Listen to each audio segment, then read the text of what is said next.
Okay, welcome to Yoga for Runners, and we're going through May and working on muscle activation throughout all of May. And this is the third session.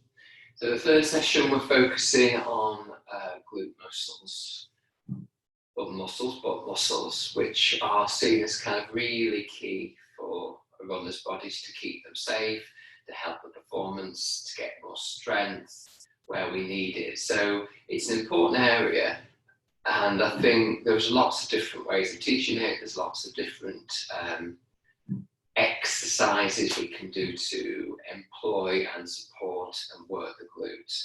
But with my general approach, I try my best to support you in really kind of understanding what's going on in your body, and therefore if we kind of get what's going on in the body within a context of kind of exploration in terms of yoga, then my experience is that then there's more opportunity to be aware when we're running.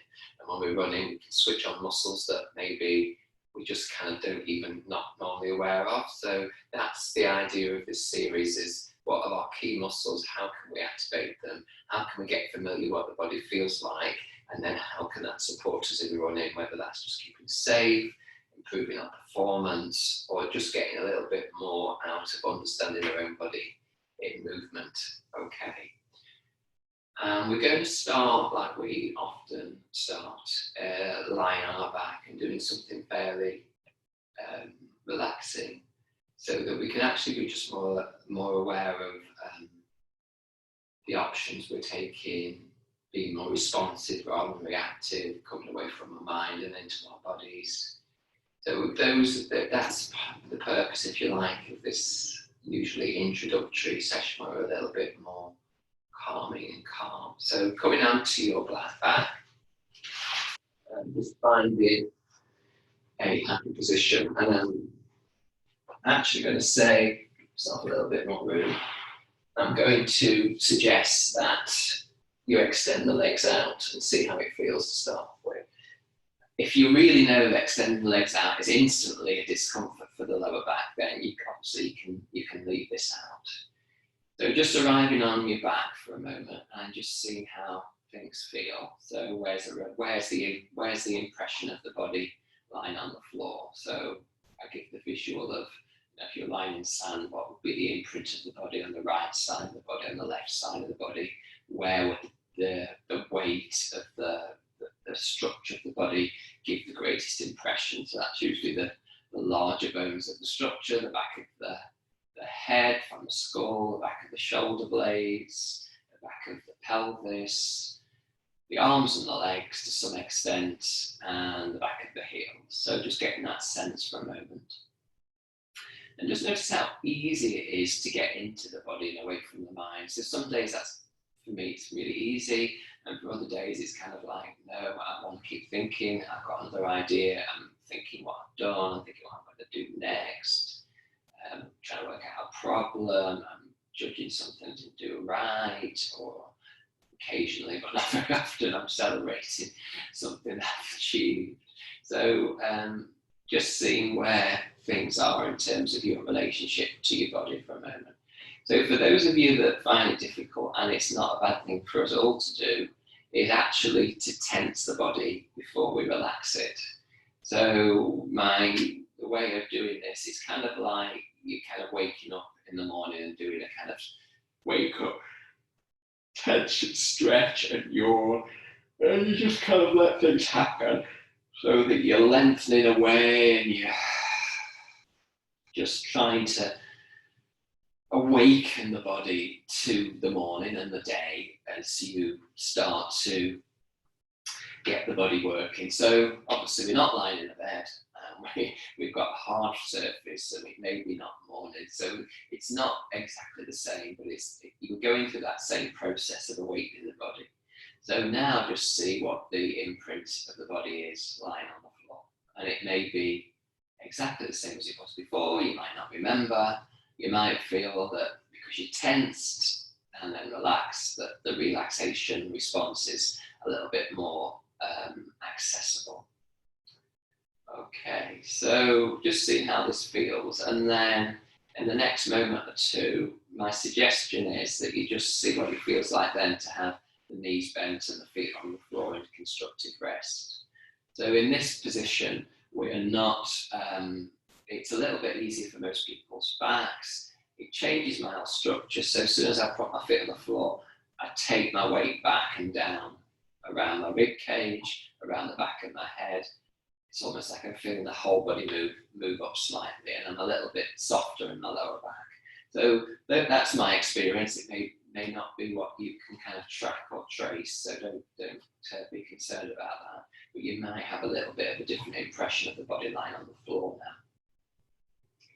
now. And from this stage, because we've actually got our knees bent, then although we're relaxing, hopefully a little bit, or at least a bit letting go into the support of the ground, we aren't as relaxed as we would be with the legs extended, which means there's a little bit of kind of, okay, I'm awake to this experience. So the importance, I can't express it strongly enough really, the importance of the mind being activated to the extent that it can be aware of the body and the sensations is really one of the key issues around staying safe and increasing awareness within the body, making changes within the body. So you can call it the body-mind connection, body-brain connection, whatever makes sense to you. So now we're lying in this position, semi-supine or constructive rest. We can start to maybe take attention deeper. So what I call deeper is paying attention to what's going on, not just on the outside of the body, but on the inside of the body. So we check the weightedness issue out, and we try to tone the body for a second, or stretch or tense the body, and then relax it. So just before we go into a more in-depth sense of the body through the breath, I'd just like to do a quick check around the body and just see if anywhere else needs to soften. So you tighten the eyes, the forehead, around the cheeks, around the lips and the jaw and the teeth, around the tongue and the throat. So I do like the word soften, this kind of supportive word to relax the body, to say actually it's okay, you're safe. You don't need to be on alert right now. You don't need to be thinking through things, that you can be in your body and that you can come to a place where actually you're letting go of holding patterns, which actually might be creating, may or may not be creating some issues for you that you could do without. So this letting go, this softening, this releasing, this relaxing, whichever word kind of gives the message to the brain and to you that actually relaxation is to be switched on, and you can switch off the muscle tension and relax for a moment. Okay, so this going deeper, this idea of what's going on inside the body is most accessible for me through the breath, because that's what's felt deep inside the body. So we might feel it through the movement of the belly, the side ribs, the chest, the whole of the torso, front of the belly and the lower back at the same time, the front of the belly, the lower back, and the side waists at the same time. There's all sorts of different ways to get connected. But what I'm suggesting today we explore is nostrils. So what I mean by then is the breath is going to be coming in through the nostrils and out through the nostrils. So that's a real sensitive area. It's more difficult for some of us to actually notice that. But I want you to take 10 breaths and see if you can notice the breath coming in through the nostrils and out through the nostrils. And if it doesn't make sense, then just go back to a belly breath or focus on the belly or wherever you feel like you can make more sense of it. But if you can breathe through the nostrils, then give that a go. So it's an in-breath and an out-breath is one, remember. So over a series of 10 in-breath, out-breaths, just noticing and just being familiar with the breath in the nostrils, the The out breath is a slight coolness usually coming in through the nostrils, which you may or may not perceive or be sensitized to. And the out breath is a little bit of the warmer air going out through the nostrils. And if this is uncomfortable or you feel that you need to open your mouth to be able to comfortably breathe, then please do. So the idea here is it's just giving us a subtleness of the breath. But other than that, there's no work to be done, there's no effort, there's no striving to be done. It's just noticing as it is. And if you're coming to the end of those 10 breaths, then that's good. If you're not there, then just take one more breath in and one more breath out. And then we're going to proceed with just seeing if we can extend the out breath, which is the rest and digest, the relaxation part of the breath, the letting go stage, the softening stage. So over the next few out breaths, just see if you can count the length. So it might be 1, 2, 3, 4, it might be less, it might be more, but just doing your own counting, the length of the out breath over the next few breaths.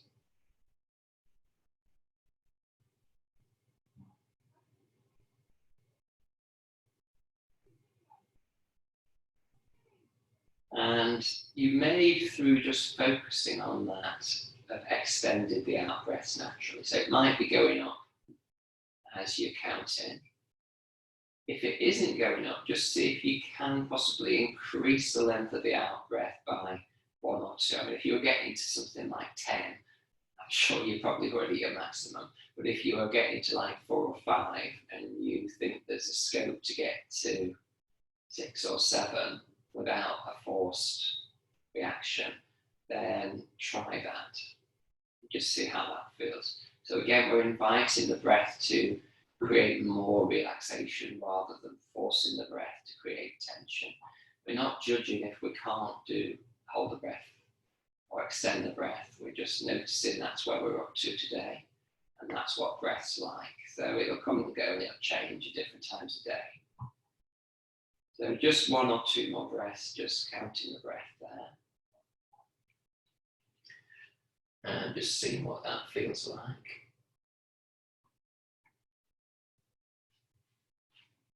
And then just let the knees drift side to side just to get a little bit more of a waking up for the body for a moment and a little bit of a rest for the lower back. So at any point, most of you can have a series of things that you're getting familiar with, bringing the knees into the chest or taking the knees from side to side or doing the cat-cow arch and flatten on, or whatever it is that just kind of brings your attention back to loosening up around the centre. So as often as we can remember what helps us just when things don't work is really, really helpful. So we can kind of, it tends to be called counter poses in yoga.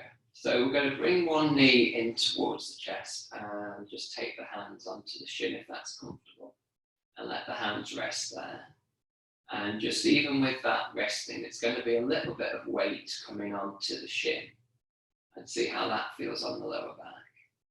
Bring the knee a little bit further into the chest if there's scope, so the bottom's coming off the floor and more of the lower back is coming onto the floor. And then let that rock away from you, so the arms are straightened and the knees gone away from you. So there's a little bit more of an arch in the lower back maybe there. And you might feel there's also a little bit of tension. So we tend to create a little bit more muscle support, tension, or tightness around the back as it arches. And then as it softens down, then that's usually the out breath creates, and the rounded back creates a softening and lengthening through the lower back. So a couple more, just seeing how that feels in the lower back. And then from there, we're just going to take the toes up towards the ceiling, just let the leg be still for a moment. press the hands a little bit stronger into the shin and the shin a little bit stronger into the hands. So there's quite a lot of this resistance movement. And just let the knee go further away if you will. So you've got the arch coming to its, hopefully it's maximum, but actually happy maximum. So not going into any distress in the back. And then relax everything as you bring the knee back in towards you. So if you take it away, engage everything again, pressing the shin into the hands, hands into the shin, and the toes pointed towards the ceiling as the knee goes away. And then out breath, relax everything as much as you can as you bring the knee towards you. So one more time, activation on the knee goes away and relaxation as the leg comes into center.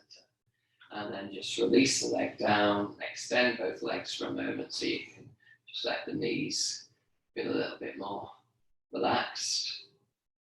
Feel the right side or compared to the left side, the side you've worked on, compared to the side you haven't worked. What's it feel like in terms of length, the quality of it, how much external rotation, i.e. the toes pointing away from you, pointing out to the side, how that feels, and how it feels around the top of the hip flexor.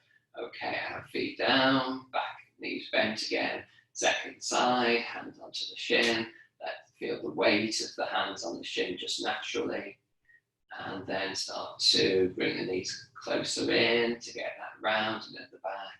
And then on the inhale, as you take the leg away, a little bit more tension maybe in the lower back or strength in the lower back, and just moving betwixt and between for maybe another 5 or 6 movements. And you're looking for a smooth movement if you can, right? Again, you're not dragging the knee in towards you, you're not pushing your knee away from you too much. There's more a sense of letting the pelvis just float forward and back, really, to create that movement. And then at some stage, getting the toes a little bit more active, pressing the hands into the shin as you take the knee away. And then on the out breath, let everything relax and just let the knee find its own way, drifting in, relaxing, lengthening the lower back, in breath. Again, inviting that work and resistance work to go ahead. So 2 or 3 more with the resistance on the in breath and relaxing on the out breath. Knee away on the in breath as you create that resistance. And relax. And again, just let that leg drift away, let the hands be free, and let both legs extend away. See how that feels, and just take the toes, the heels, and windscreen wiper from side to side, so the legs and the hips and the knees will get a little bit of that softening out or a waking up call. And we're going to do what we did last week, if you were here last week, that is. So we're just going to check what's going on in the hamstrings. So the hamstrings are going to be working when we're running if we're running quite hard, they're going to need to be strong. But what tends to happen is we often strengthen the hamstrings or don't, and that the hamstrings take on all the work, and the butt and the glutes don't really do enough or don't do as much, or aren't the prime movers alongside the work in the hamstrings. So we're just going to see what happens and make much more sense of that in the body. So if you start to activate the legs, take the toes up towards the ceiling, press the heels down, and eventually bring the butt off the floor, bring the belly in to really protect the lower back, and just see how the hamstrings are working, and just feel the glutes. So my glutes aren't working with this exercise, there's nothing happening. Okay, and coming down. And just let the toes drift out to the side, Charlie Chaplin-like, so that your heels, almost on the side of your heels, and press down, and then take the bottom off the floor. And just checking where in the hamstrings are working. So it's a little bit more out to the side, the outer side of the leg. And this time my glutes are working a little bit, and my right glutes operating fine. My left one I have to make work, but now they are working actually. and coming down and relaxing for a moment. And then just see how it feels, bringing the toes more together. So you might have to take the heels away from each other for a second, and again, press down through the heels, butt off the floor, and then you'll get more of the inner part of the hamstrings working, and just see how tight they are and what's happening with the butt. And for me, there's not much going on in the butt. A little bit more on the right and the left, and come down. Bring the knees into the chest, and just really bring them into the chest so you can round the lower back. Bring the chin into the chest so the head's coming closer in towards the knees. So you get really the lower back coming off the floor and resting.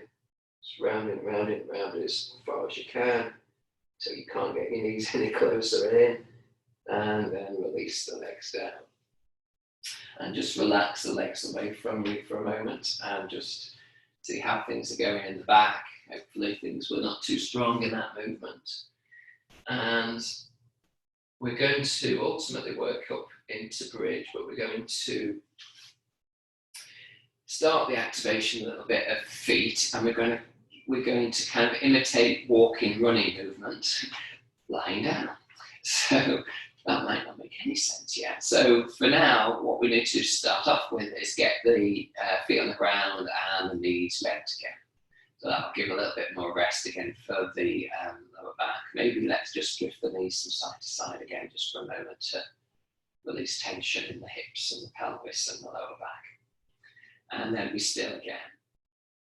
So we're going to want to work on activating the legs for a moment. So press the feet down into the ground and just see if you can check or have a sense that the inner thighs and the outer thighs are now starting to activate.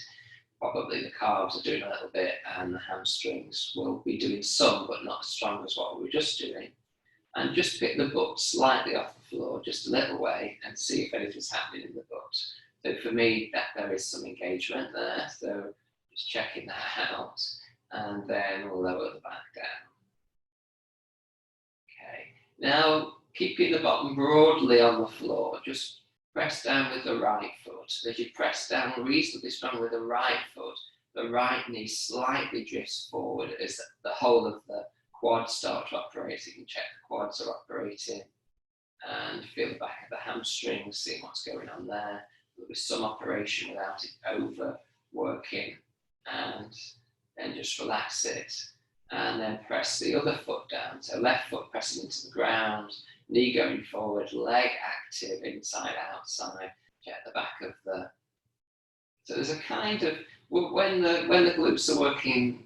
When the hamstrings are working well, there's kind of a little bit of work going on without them being so tense and tight that there's kind of a risk to them. So it feels like there's a tone to the legs. And just if you can get your hand just to your butt as well, then just feel if there's a little bit.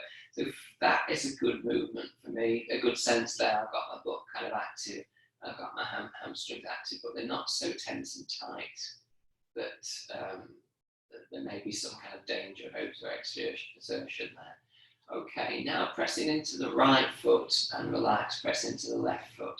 And this movement, as you press from right foot, then pressing the left foot, and the knee goes slightly forward as you press the right foot down, and the left knee goes slightly forward, pressure. So I'm taking the weight, so as I press the left foot down, say, knee goes forward, and the butt slightly, left side of the butt slightly comes off the floor. And it's kind of like a walking movement or a running movement, but we're lying on the floor. So we're getting nowhere. But the activation work is actually still operating. It may be operating in a safer way than it would be when we're actually running. Okay. And then just let the legs relax slightly for a moment. Let the bottom relax. Let the belly relax. So we're going to go up into bridge now. So you need to find a happy position of the relationship between the heels and the butt. So you don't want your heels too far away, but you don't want them too far in. So it's better to have them too far in than too far away. We want the support of the legs and the feet. We don't want the knees drifting over the ankles really. We want the knees to be just above the ankles when we come up. So pressing down through the feet and just hover for a second with the butt off the floor. And And then going up a little bit more. And feel the back of the hamstrings activating just gently rather than being overstrained. And then take the knees up a little bit more. Feel the hamstrings, so they might be working a little bit more. And just notice the glutes have started to operate there. So for me, there's a little bit of work going on. Keep the hands on the butt and notice any changes as you take the butt higher and higher and higher. And if it switches off anywhere, and get to a reasonable position so there's at least a good diagonal from the knees to the shoulders, unless the lower back's not happy. You can release your hands from your butt and just take it to the front of your hips now, front of the hip flexors, and just see how the hip flexors feel now. Go back down and see what happens with the hip flexors. So they should become softer. It will be becoming softer. I can't believe anyone will get tenser here. And then press back up and feel the tone coming into the hip flexors as you gently reach up and extend the knees away.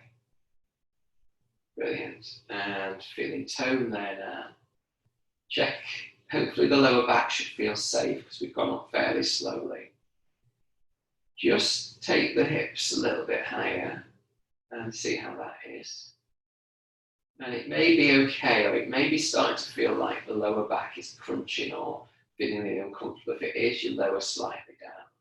Don't let the knees drift out to the side, so press down on the big toes. Might help you bring the knees into relationship to alignment with the ankles and the hips. And gently lower yourself all the way down. Going all the way through the spine. Once you're down, don't rush it, then bring your knees in towards you. Take the hands just on the shins and just rock forward and back to release the lower back. And then side to side. And then maybe in circles on your lower back. So knees going around together in a circle one way. And then a circle in the other way.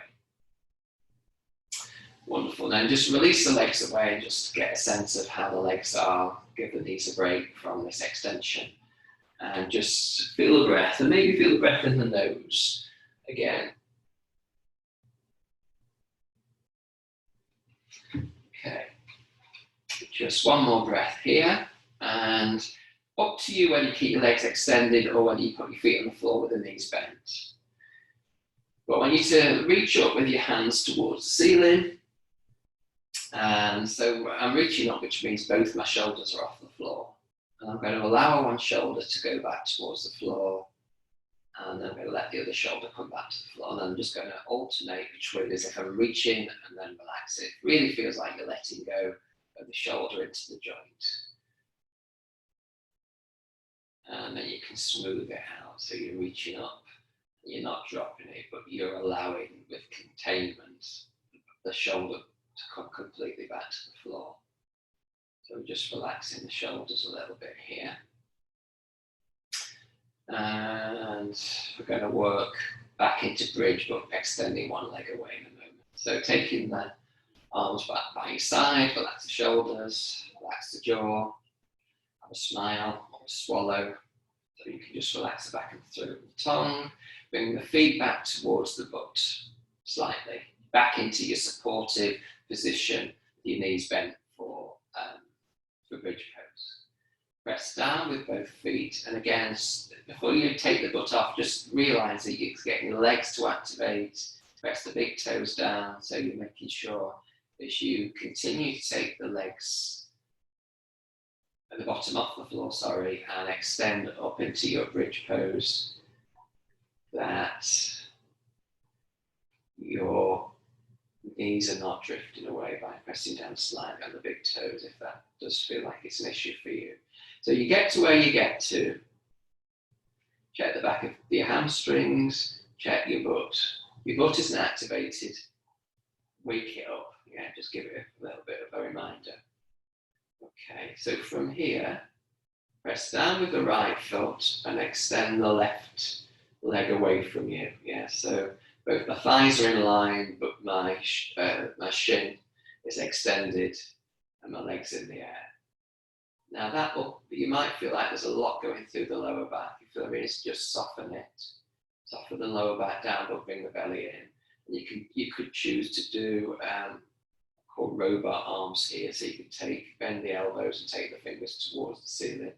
If the knee's not happy, then just coming out of this, pressing down a little bit more again with the right foot.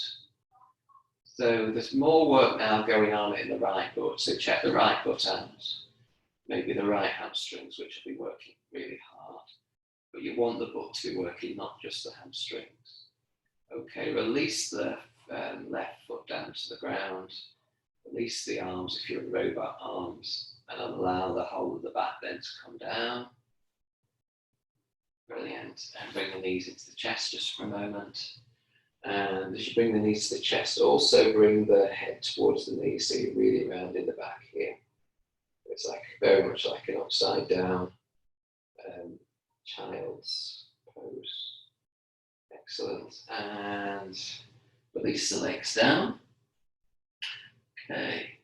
And what we're going to do, we're going to still work with, we're going to work with the leg that was doing the work. So we're going to work with the leg that, we're going to work with the right leg. So extending the left leg and just work with the right leg. So if you bring your knee towards you and take your hands behind your hamstrings, behind the back of your thigh, and just see as you bring your knee in that your lower back is definitely down.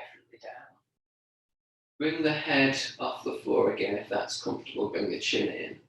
So it's going to help. That will help hopefully keep the lower back down. And then just see if you can extend your leg to almost straight or to straight, and press the hands into the back of the hamstrings. So careful with the head, and if the head's not comfortable, just take the head back down.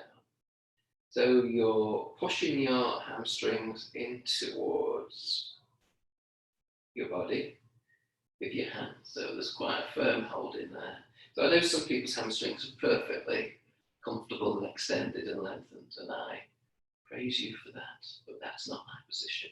So, and that's not a position for lots of runners. So if that's not a problem, then this isn't going to be as helpful. But if you're someone where the hamstrings are an issue for you in terms of either over tensing, then this is useful work for you.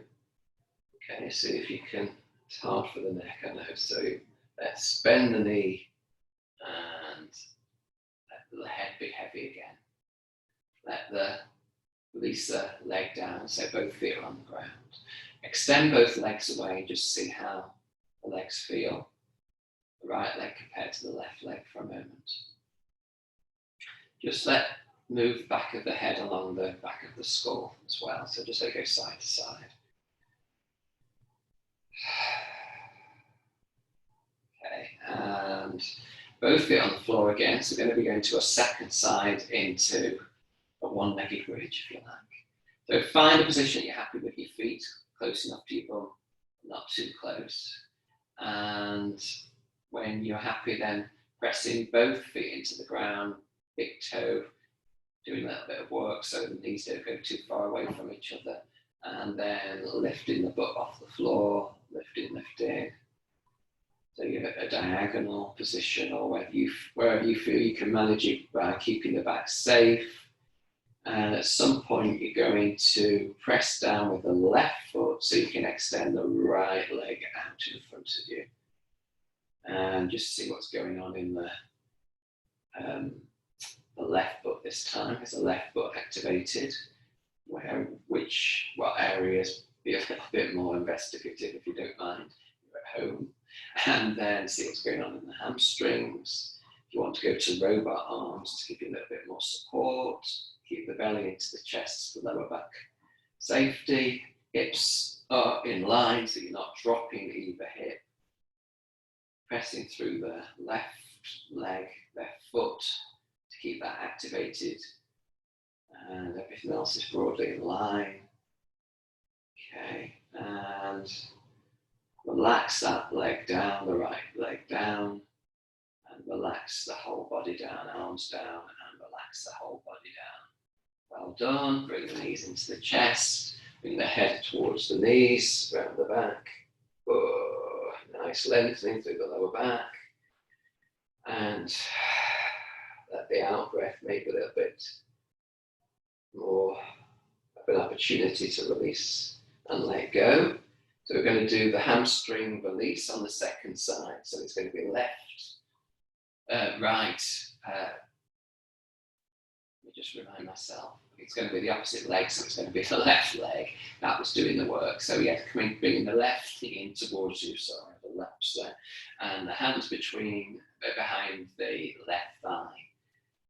If you're happy with the head in towards the chest, then do. But if that's too strong for the neck, feeling like it's just working too much, then you leave it down. But extend the leg up and away, so lengthening through the leg by extending, pressing the hands into the back of the hamstrings as much as you can. So there's that intention of lengthening. Yeah. So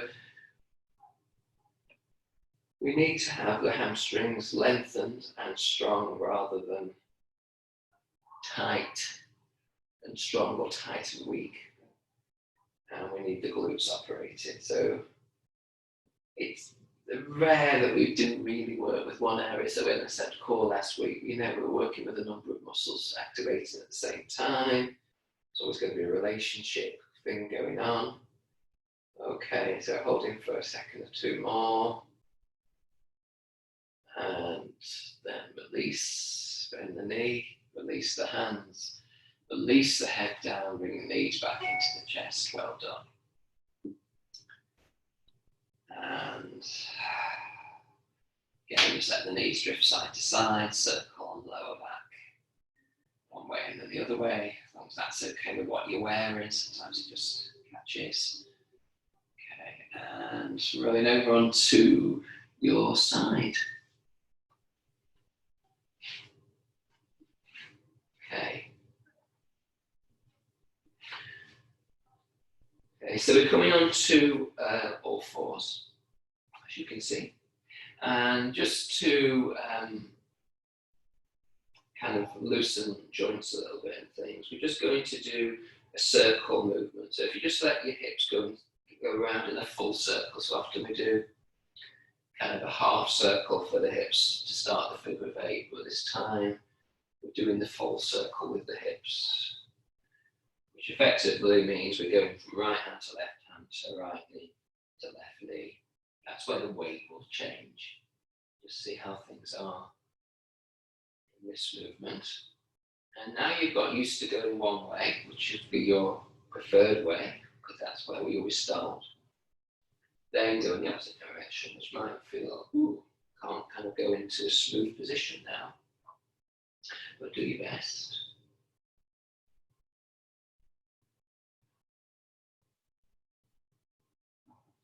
Okay, and relax in center. Okay, we're going to bring our knee towards our chest. So rather than bringing my knee towards my elbow, I'm thinking of just bringing it forward so the alignment stays. And then I'm taking my leg back, keeping my knee bent until the sole of the foot is heading towards the ceiling. So I'm not pushing so much that I'm rounding my arching my lower back. That hurts generally for most people. So we don't want to do that. But we do want the knee to be broadly at hip level. Can allow the toes to reach away. Can have a check so I realise my toes are coming out to the side, so I just need to realign them if I can. And I may lose that sensation. So pressing down through the hands, bringing the chest away from the floor and the belly away from the floor. Then you're just really moving at the hip to take the knee forward and back. It's a hip and pelvic movement. Pelvis changes position, hip moves, and the rest of the body stays. So it's not a rounding back version. We could often might do a rounding back version. But for here, we're trying to keep the whole body stable while we're moving into loosening the hip flexors to some extent and getting the glutes to work to another extent. So stay there. Just going to check the glutes are working. Yeah, okay, that's active.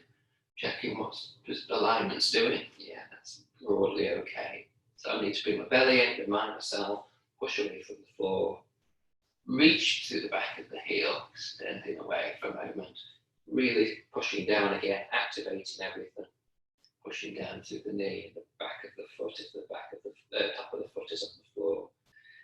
Relax down, and then just do a few cat-cow positions. So rounding the back. Don't arch the back particularly much. So a little bit of an arch, but only a small arch. Think more of a round in the back, because we weren't rounding the back, we were stabilising.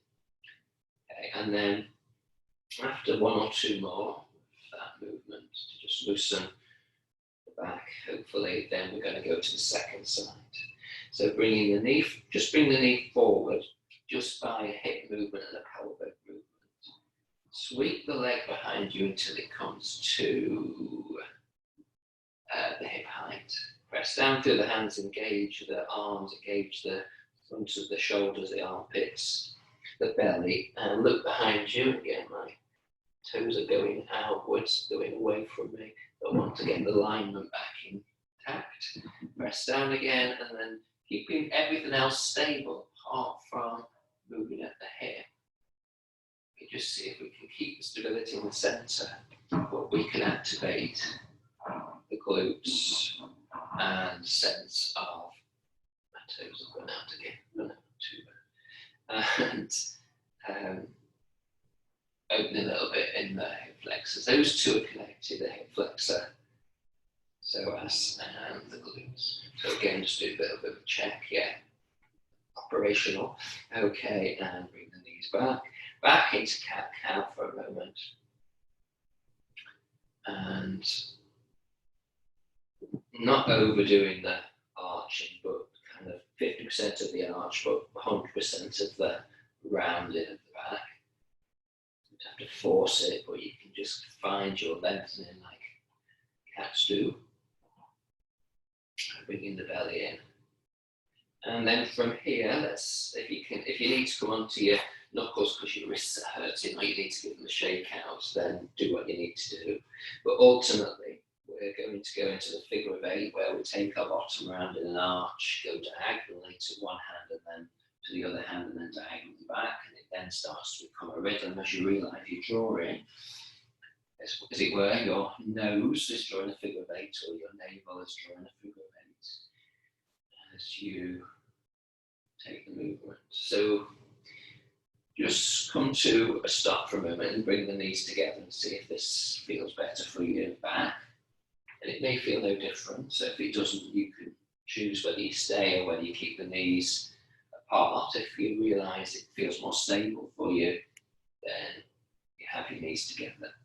Go into the other direction. So it's fine to bend the arms and just let the whole body kind of side body open up a little bit. Okay, excellent. So I think I can explain what we're doing to you without having to demonstrate.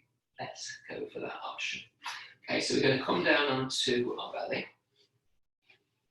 And we're going to stack our hands up so the elbows are out to the side, legs are extended away, hopefully. So what I will just say to people who struggle with releasing the top of their feet, I did prepare this earlier, but you could have a rolled up blanket and have that. Just want to make sure you're aware of this, so if you need to come up and just watch, then that just goes over the ankles so that you get a little bit more relaxation. Because the issue about taking your toes under is it creates tension or it's activation when we're trying to disactivate, if you like. So that's an option for people.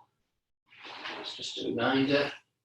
Okay, but if you don't need that, then you don't need that. And if you can manage without for now, that's fine. But maybe next time you find 1 or 2 towels to help you.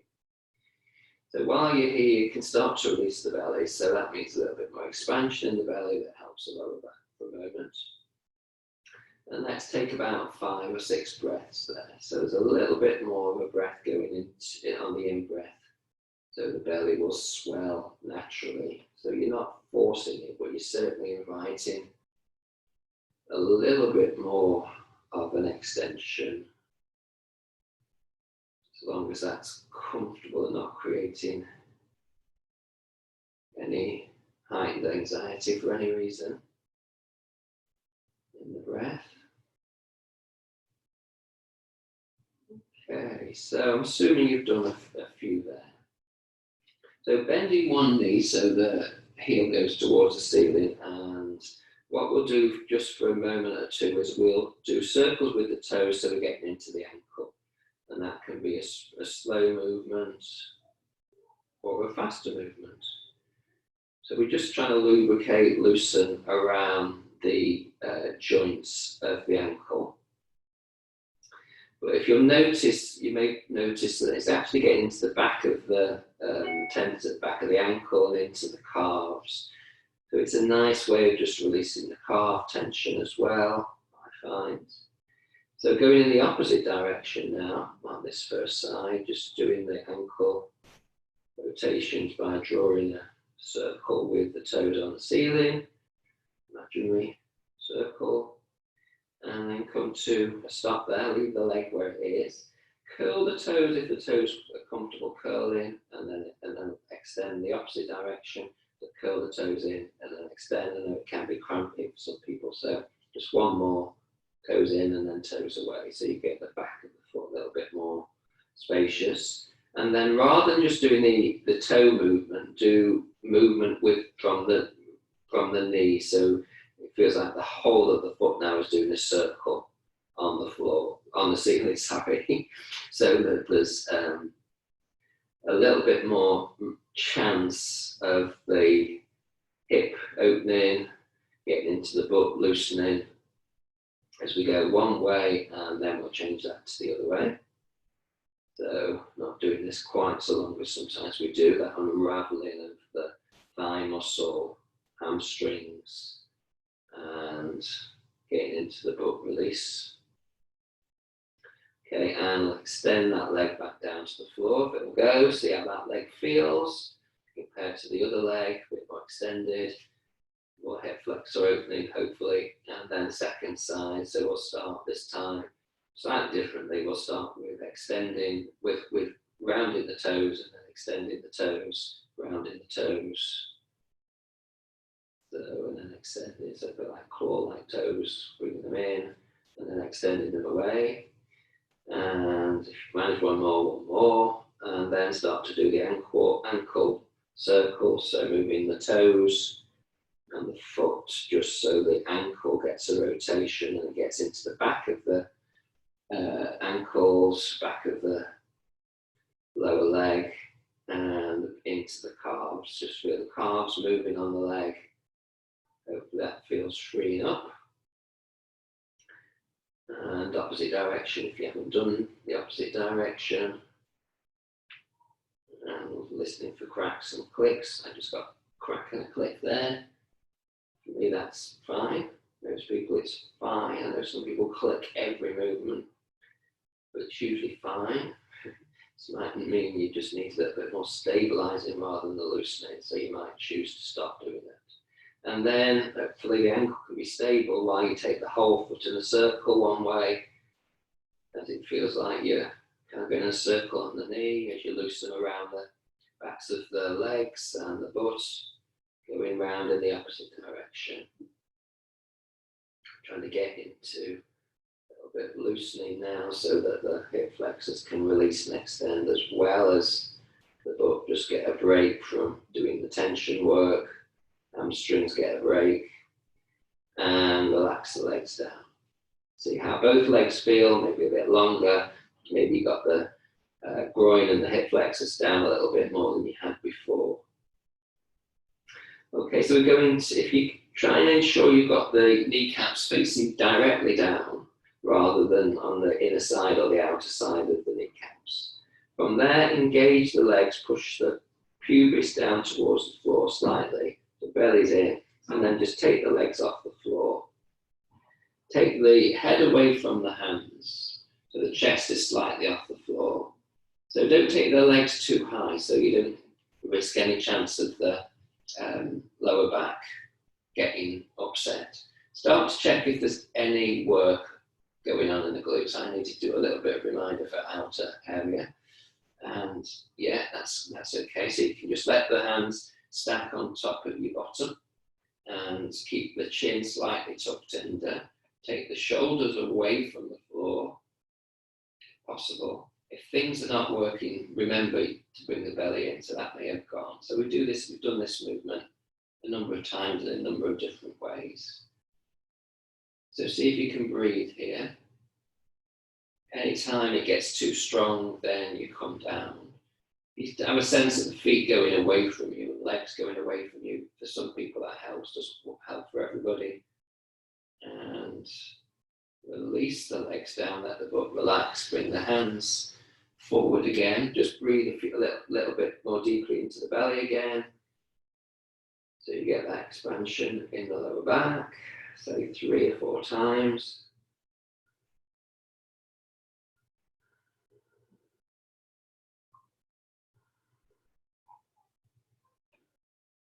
And then just roll on the tops of your thighs, hip point to hip point. So again, another way of just loosening the lower back, any tension there.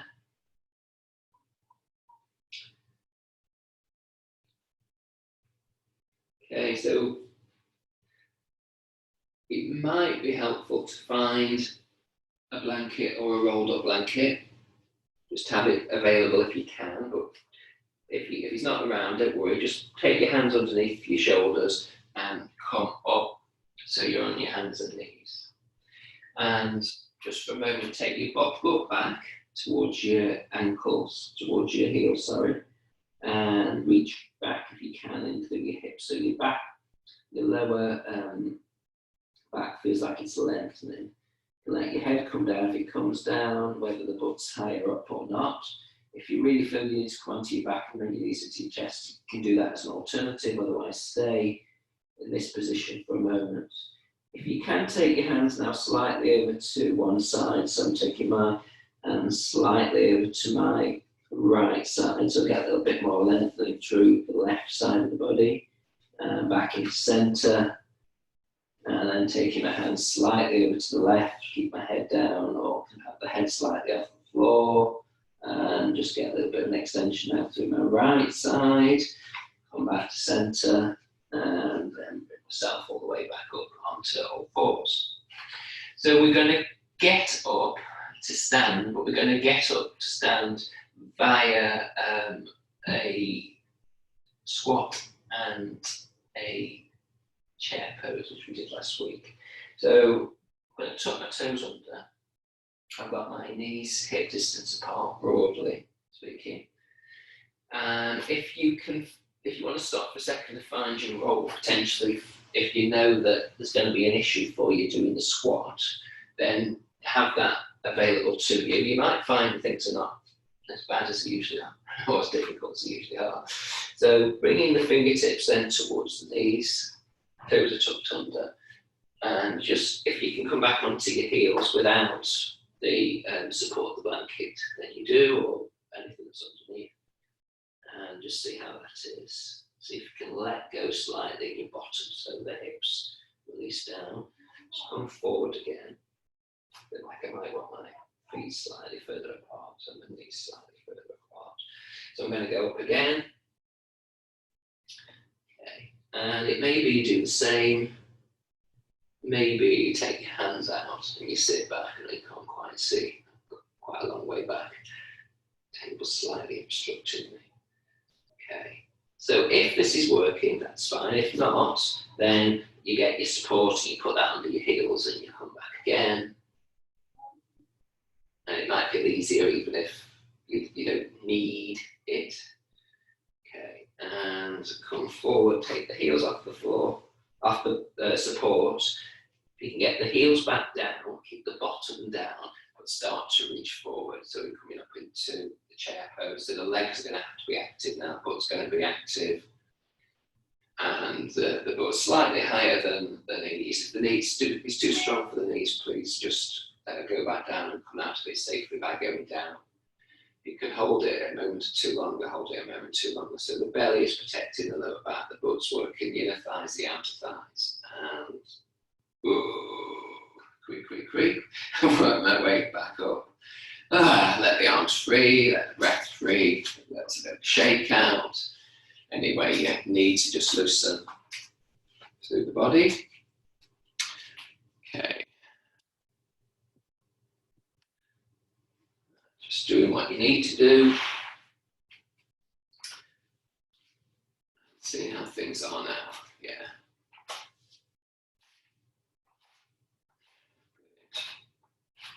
So we're going to want you to be interested in how things change your posture as well, generally. So one of the areas I'm interested, as well as the glutes, is what's going on in the hip flexors. So it might be easier if I stand to the side. So if you just bend the knees and take the hips back, and you might find that if you take your hands sort of to the hip flexor bit, where we took the hands when we were lying down, and as you bend your knees and you go back, that kind of softens again a little bit. Given that we're in a different position, it won't be as noticeable as when we're on our back. And then pushing forward, and then slightly push the hips a little bit further forward so that you get tone underneath the fingers there.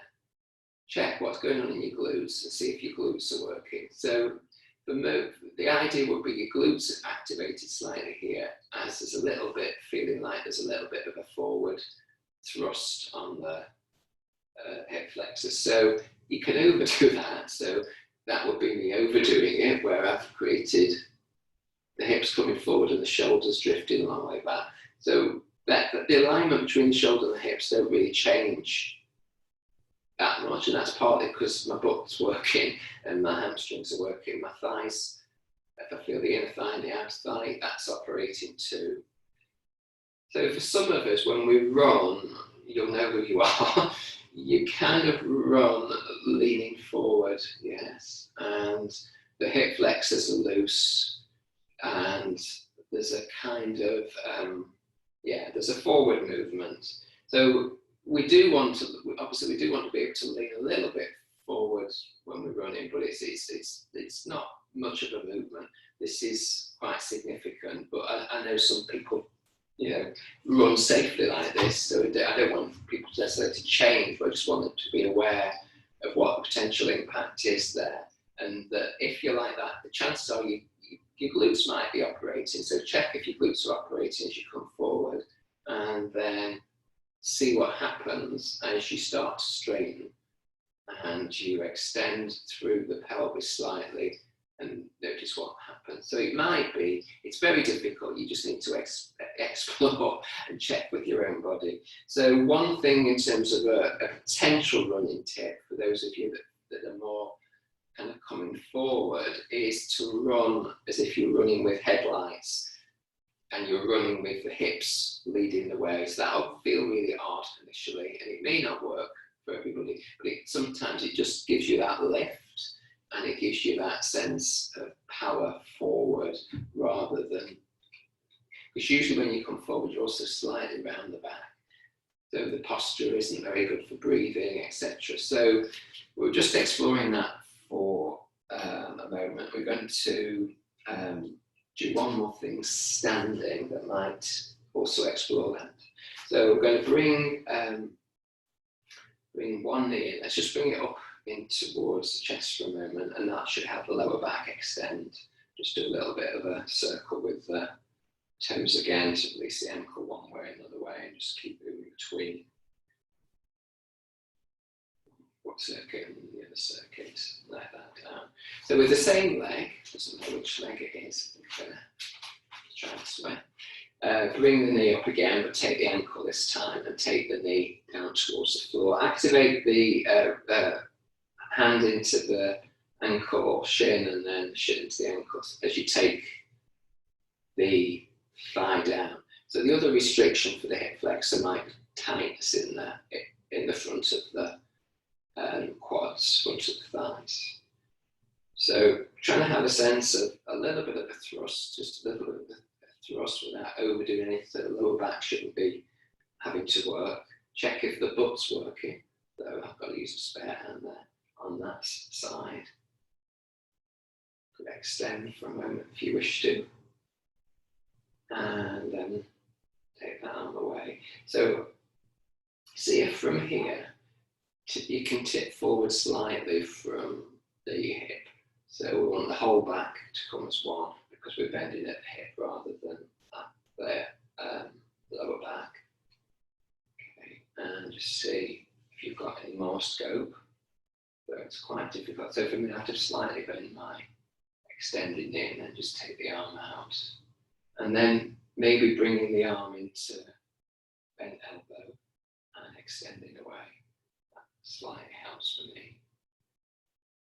So just 2 or 3 times, because it's not an easy balance. We haven't done a lot of preparation for this. I'm bending my lower knee. Okay, and then rounding my back to bring my knee forward. Get myself back into standing position. Let's just have a movement of the pelvis, just a little bit of circular movements one way and the other way.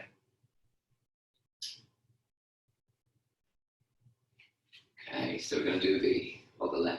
So bringing the other leg forward initially, and just do ankle movements, one way and then the other way, one way and then the other way.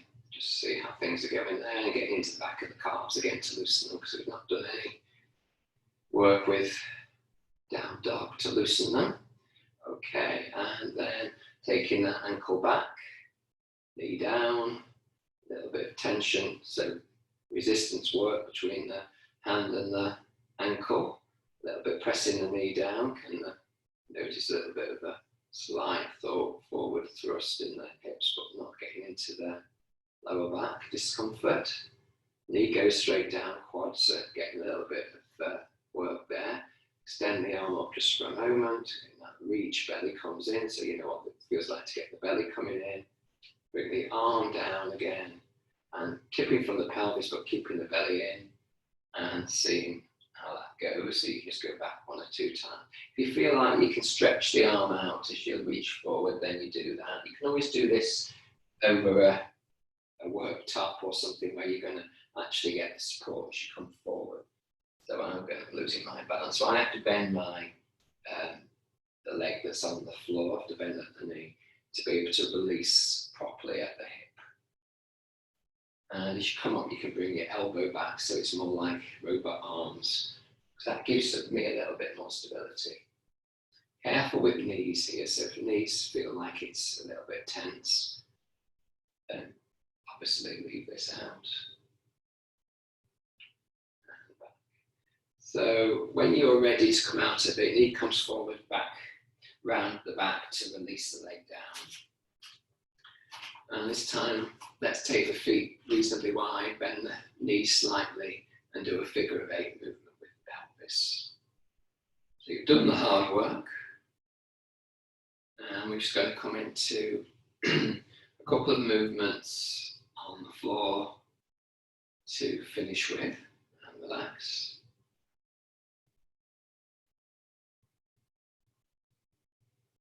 Okay, excellent. So dancey flowy movements. Release the hands, release the wrists a little bit here, so you can relax. So I think I can explain things to you on our back. So if not, obviously you just need to roll over and stop the video and double check you got that right. So coming back down onto our back. And ideally enough space to be able to take your arms out to the side would help, potentially.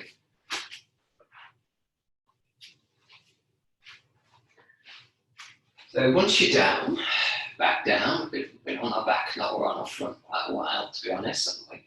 So see how things feel with the knees bent and the feet on the floor. And just allow things to relax. So feet into the ground, pelvis, back of the rib cage, back of the head, back of the shoulders. So we're going to go into a soft bridge from here. So it doesn't matter so much where the heels are in relationship to the butt. And you're just going to press down through the feet, and you're going to gently lift just the butt off the floor and the lower back off the floor. So you're kind of no higher than the base of the rib cage. Now, allow your bottom to soften now. So you're not doing the work in the butt, and you're just allowing things to relax. Allow the hip flexors to relax. So there's a bit more like there's a flowing back towards the shoulders, and there's a relaxation even in the back of the thighs if you can switch everything off. So sometimes the touching to activate, also the touching just reminds you to relax and release. And just then bring the whole back down to the floor. So we're doing, if you feel that this is too strong, then you can go into the easy twist where you take your feet quite a distance away, as wide as a mat would be, and then drift your knees from side to side. But if you feel like you're happy to have a stronger twist, then to cross the right thigh over the left thigh.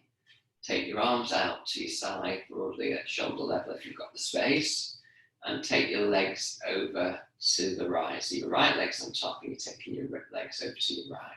So there's quite a lot of weight of your right shin on the right knee. So if that's too strong for the knee, take care and gently come out of it and do the wide leg version. So the feet as wide as the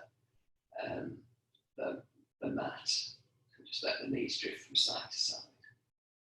So here there's a lot more opening down the side body. So the weight here and gravity. So see if you can just take 2 or 3 more breaths here. If it's uncomfortable, please come out of it. Trying to keep your left shoulder down rather than coming away from the floor. So you've got that support to let the lengthening happen. So on the next in-breath, get yourself back onto both butts and on, do the legs. Relax things for a moment, reorganize yourself. And you cross left leg over right leg and let the legs go over to the left and let things happen just through that natural process of lengthening down the right side of the body. Keep the right shoulder down and feel the right side of the body. So breathing into the right side of the body if you can. If it's too strong, you come out of it. Sometimes it's fine on one side but not the other. So 1 or 2 more breaths on this second side.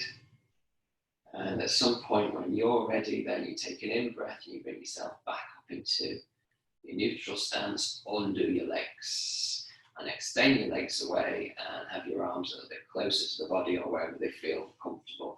So for those that can be still and be comfortable, be still and be comfortable. If you need to sit down, if you need to bend your legs, if you need something under your head, just trying to find what you need to feel as comfortable as you can for the next few moments. So we're not staying here too long, but I just want you to get a sense of how the body is now lying on the floor.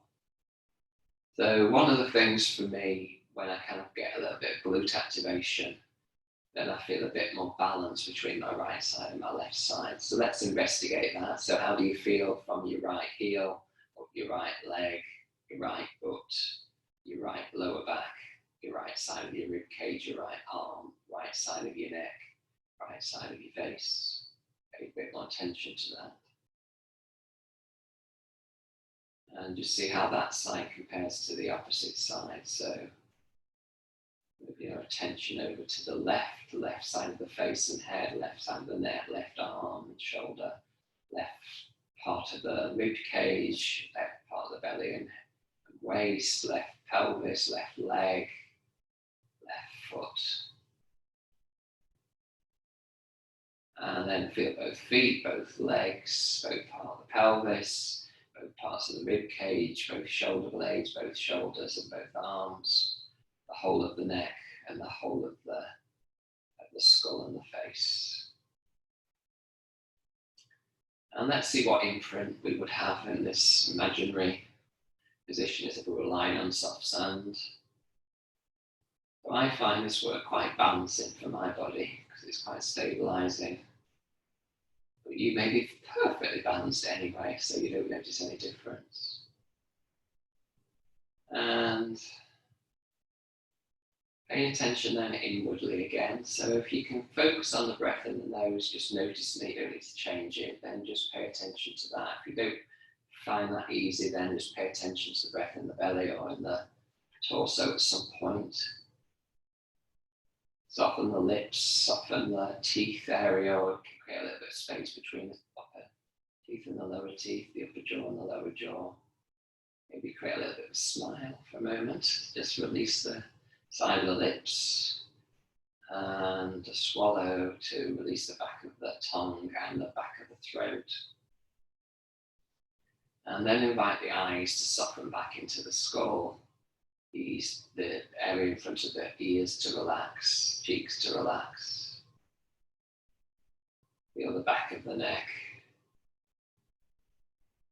Might be a little bit of space between the floor and the neck. And soften the front of the neck at the base of the base of the chin, really. So it's kind of like, it's almost, I quite like almost being like somebody's tickling me with a feather just at the top of the neck, so it can just soften a little bit. And relax the armpits and relax the palms of the hands and the soles of the feet. Relax the hip flexors, the inner thighs, the butt, the belly. That area that we've used and abused and worked and relaxed. So just relaxing now. And finding a way to just work into a deeper sense of letting go if you can. So that'd be the out breath. So if you want to, if it's helpful, you could count the length of the out breaths. Otherwise, just keep the focus if you can in the body and the breath, rather than letting the mind drift off too many times. So counting maybe the length of the out breath as we did at the beginning, if that feels helpful.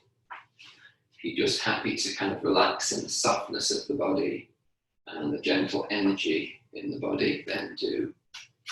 Again, I'll be quiet for a moment or two, and then I'll ring the bell so you kind of can bring yourself back into the day. So keeping attention somewhere, if you can, away from the mind. It will drift and drift every so often, but the work is actually just bringing it back. So you kind of can control that monkey mind.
So up to you. If you're kind of in a restful state and you want to carry on there, please do.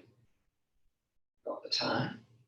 Otherwise, maybe just working your way gently into a little bit of a kind of yawning, waking stretch as we did at the beginning, to just kind of reconnect with that. Okay, I'm going to tense for a moment, and then I'm just going to relax. I'm going to relax through a yawn, and so I can relax my jaw. And if you need to do anything that's going to be helpful, bringing the knees into the chest is usually what I like to do. It also means you can, from there, more easily come to the side.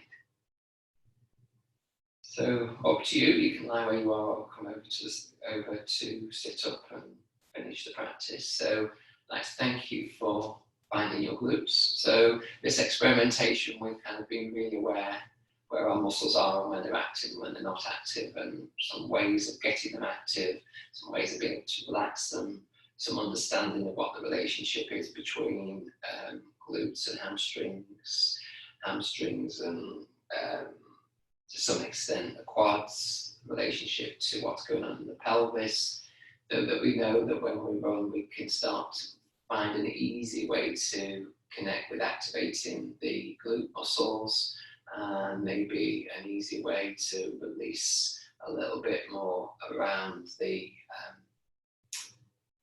hip flexors too. So some jobs to do there if you want to practice that with your running, or redo the video at some point. So happy glutes, take care, and see you next time. Thank you.